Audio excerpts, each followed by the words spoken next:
तर मुंबईचा आपला हा चौथा ब्लॉग आहे. जर पहिलं दुसरं कोणी बघितलं नसेल लवकर जाऊन बघा. आणि तर तेवढंच आम्ही जात होतो लालबागला ना, अम्मानी त्यांची गाडी आली, ते बी आले होते लालबागला वाटतं.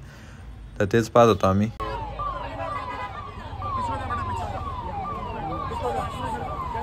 तर म्हणलं चला आपल्याला तर लालबागला जायचं, बघू चला निघू इथून, या गाड्या तर जातच राहतील. तर निघालो तिथून आपण, तर पोचलो आपण मग लालबागला. तर तिथं चालू होतं पोरांचं कुठून जायचं काय कसं करायचं आता. तर मला तेवढंच पोरं काढत होते फोटो रील व्हिडिओ. म्हणलं आपण बी काढून घेऊ फोटो बिटो.